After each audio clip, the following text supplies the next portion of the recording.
Olá, pessoas. Chegamos aqui no item 3 do capítulo 2 do nosso livro, caracterizando algumas grandezas e elementos elétricos. Tá? Aqui na figura, ele já mostra para a gente três comparações, vamos dizer assim. Uma pilha alimentando um rádio, tá ligado aqui nos polos da pilha, a alimentação do rádio. Aqui, a representação esquemática, tá ok? Esse símbolo aqui representa a pilha, um gerador de corrente contínua de maneira geral, duas barras paralelas, a barra maior é o polo positivo, a barra menor é o polo negativo. E esse símbolo aqui representa, de maneira geral, um receptor, tá? Então, um resistor aqui no caso. Mas ele está representando o rádio, que está sendo alimentado pela bateria. E aqui uma analogia mecânica que ele fala. A analogia é a seguinte: o gerador, a pilha, ela vai fazer com que as cargas elétricas se movimentem no circuito, tá? Trazendo ela do menor potencial para o maior potencial e depois elas se movimentam passando pelo rádio. Então, vamos dizer assim, o gerador ele fornece energia para que as cargas que já estão aqui dentro do circuito, lembra que a matéria é feita de átomos, as cargas elétricas estão lá nos átomos, então essas cargas elétricas que estão livres, móveis aqui dentro do condutor, elas se movimentem, tá? Fazendo com que o aparelho funcione. Okay? Dando sequência aqui, a gente tem um quadro, vou diminuir aqui, botar o quadro todo. Aqui, um quadro bem interessante. Eu quero que vocês comecem a gravar os símbolos e marquem essa página 31. Sempre que tiver dúvida, volta no quadro para olhar, né? Os mais comuns aqui são condutor, um fio metálico, condutor, tá? Opa, deixa eu melhorar isso aqui. Ó, condutor, tá? A pilha ou gerador de corrente contínua, que eu falei, barras paralelas, a maior é positiva, a menor é negativo. Tá? A associação de bateria a gente vai usar, mas vai usar pouco. A mais comum a gente usar isso aqui. Corrente alternada tem esse símbolo aqui, lembra? Porque a corrente alternada faz com que as cargas se movam em dois sentidos alternadamente. Tá bom? Interruptor a gente vai usar bastante, circuito aberto, circuito fechado. Disjuntor ou fusível, esse símbolo. Símbolo de lâmpada a gente também usa, ou esse, tanto faz, vai aparecendo nos exercícios. Resistor, eu prefiro esse daqui, que é o padrão brasileiro. Esse daqui é o padrão americano, nos livros. Lá na década de 60, 70, a gente trazia muito livro americano traduzido para o português, para livro didático, né? Então a maioria dos circuitos elétricos tinham essa simbologia aqui. Só que essa simbologia é o padrão americano, o padrão nacional, o padrão ABNT é esse daqui. Se ainda não mudou, né? Acredito que não. É esse retângulozinho aqui, ó, como resistor. Tá? Então, na medida do possível, eu sempre vou usar esse. Reostato, que é um resistor de resistência variável. O receptor, que vocês vão reparar que o receptor ele é o oposto do gerador, até na representação. Então, como é que eu vou saber então se é um gerador ou um receptor? Vai ser pela indicação da corrente. Tá vendo? A corrente aqui ela sai do positivo e entra no negativo, no gerador, da pilha. O receptor ela entra no positivo e sai do negativo.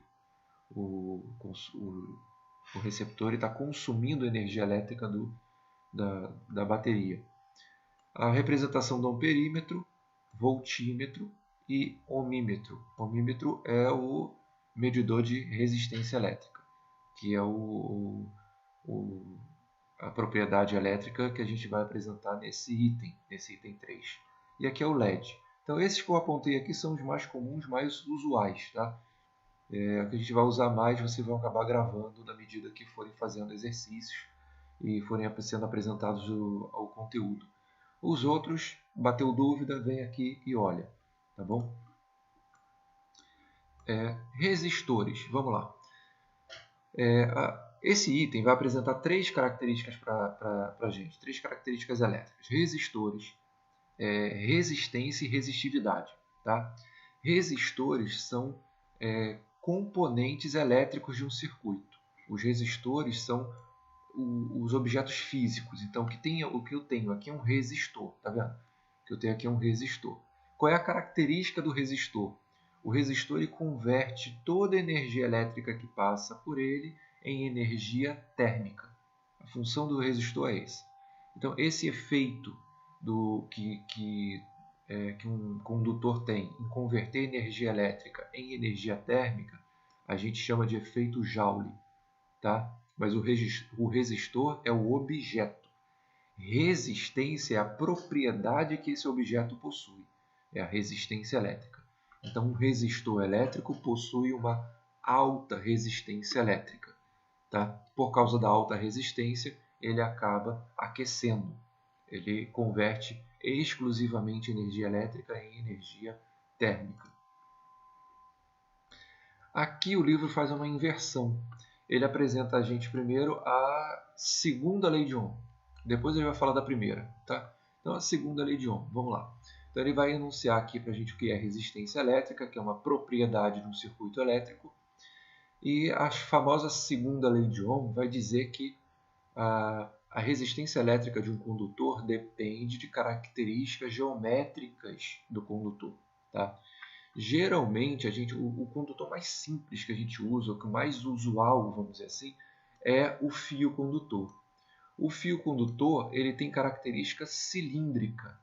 Né? A geometria dele é uma geometria cilíndrica. Então, aqui, ó, se eu desenhar um cilindro deitado, se assemelha muito a um fio condutor. Eu tenho uma área transversal e eu tenho um comprimento. Então, a resistência elétrica de um fio condutor vai depender dessas características, da área transversal, da espessura do fio e do comprimento dele, além do material que ele é constituído. Então, eu tenho aqui uma lista de materiais e cada material vai ter a sua propriedade elétrica chamada de resistividade. Então, a resistividade é uma propriedade elétrica do material que constitui o condutor.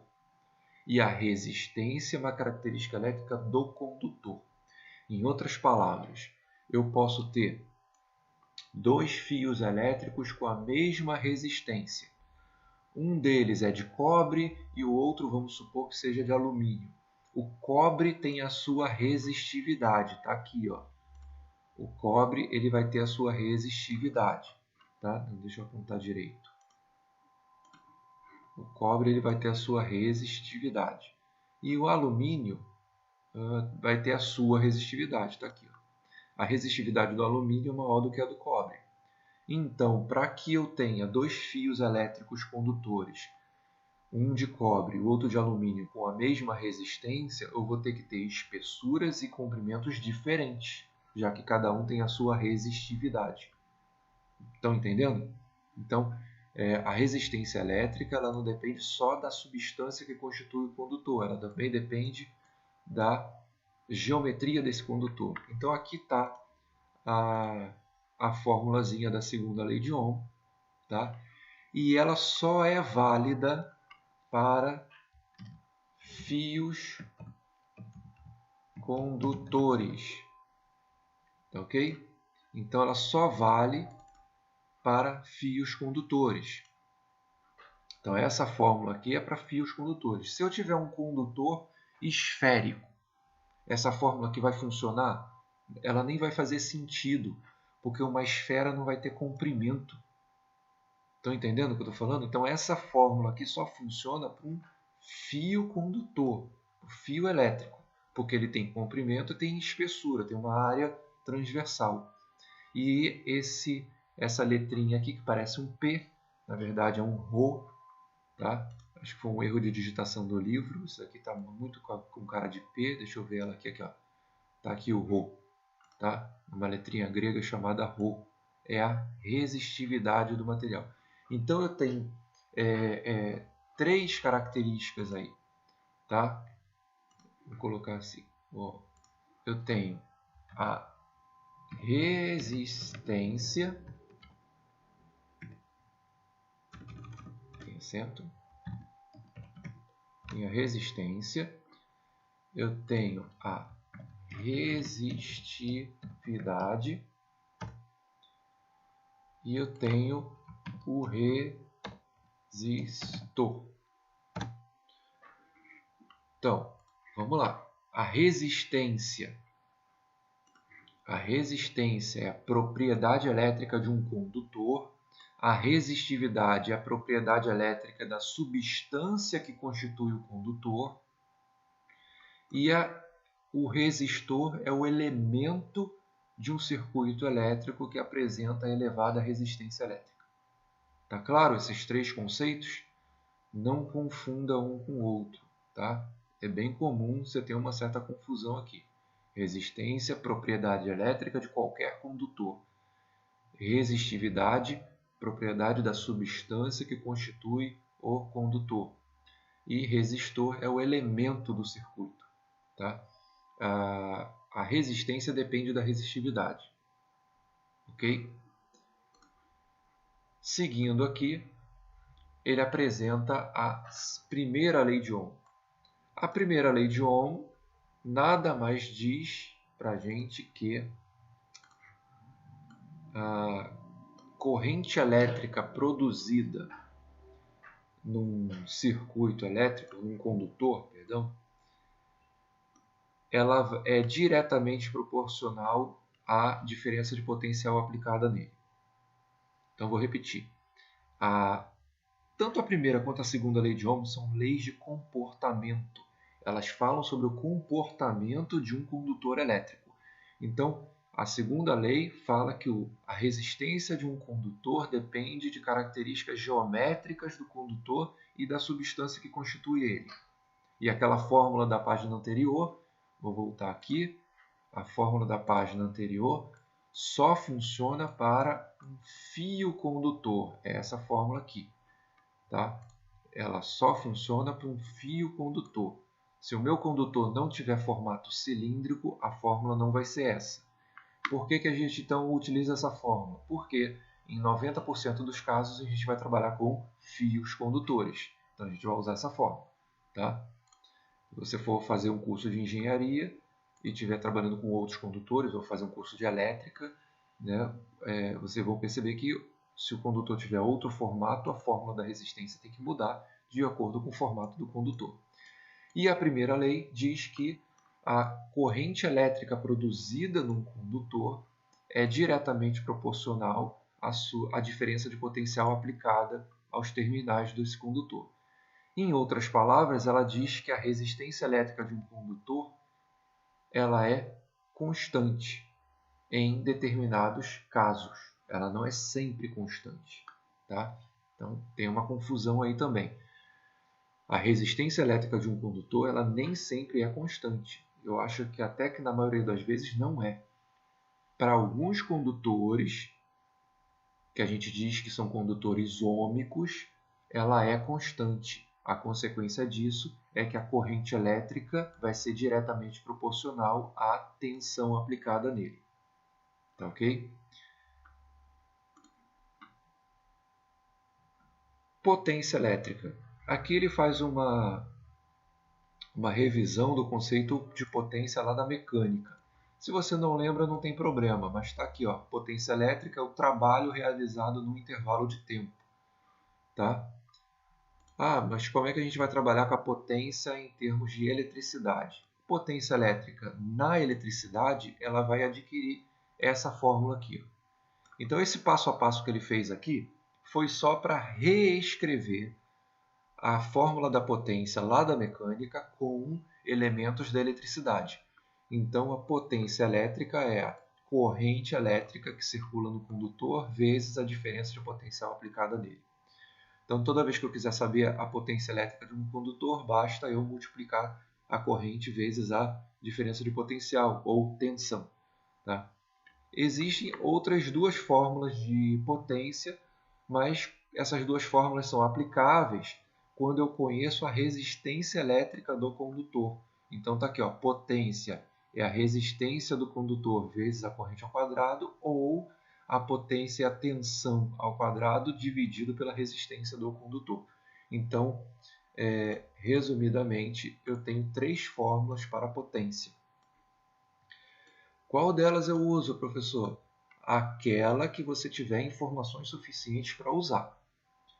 O que eu quero dizer com isso?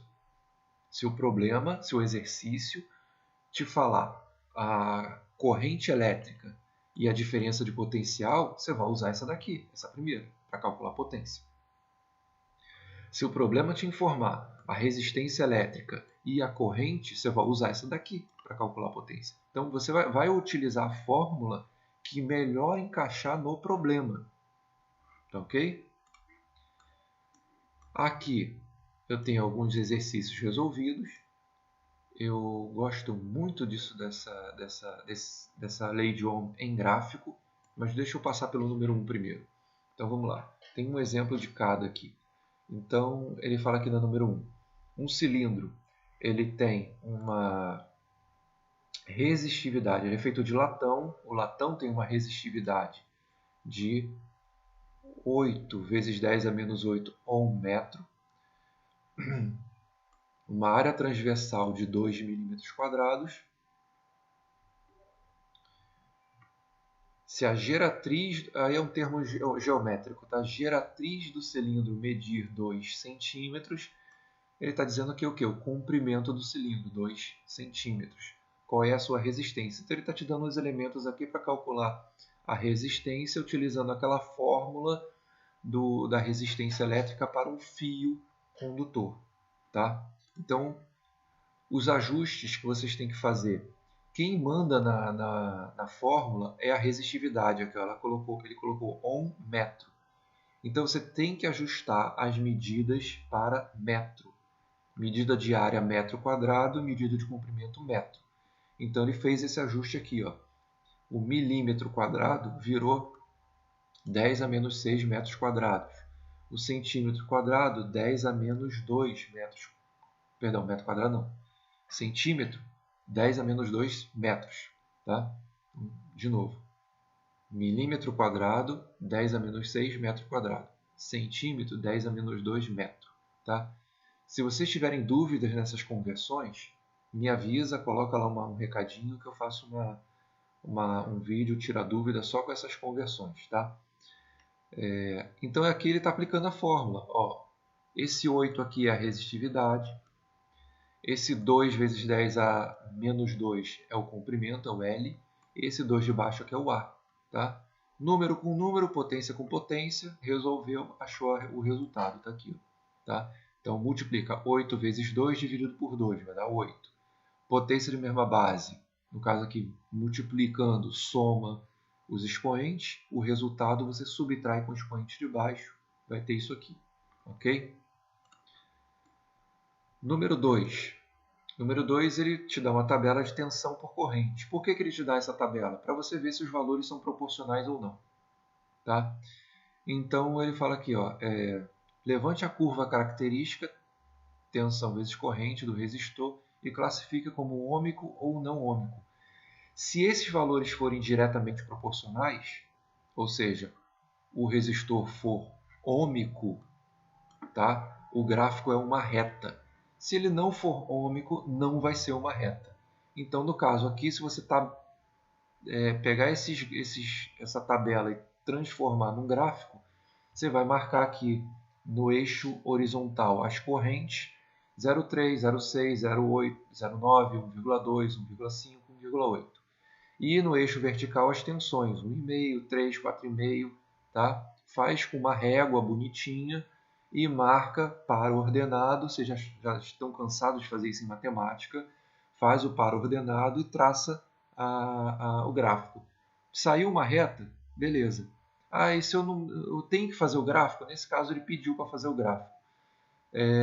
Se você não quiser fazer o gráfico, não tiver necessidade de fazer o gráfico, você pode ver o passo a passo, quanto aumenta aqui na tabela, tá? Aqui, ó, a tabela está aumentando aqui, ó, de 0,3 em 0,3 a corrente.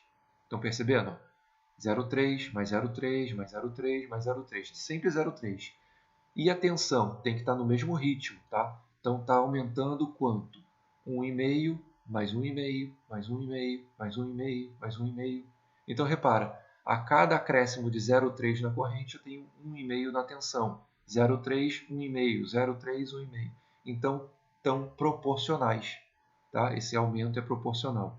O que não pode acontecer é ter um aumento de 0,3 aqui em cima, aqui embaixo, por exemplo, depois um aumento de 0,5, depois 0,3, depois 0,2, depois 0... Tá entendendo? Intervalos com aumentos diferentes. Intervalos com acréscimos diferentes está dizendo que não é proporcional, ok?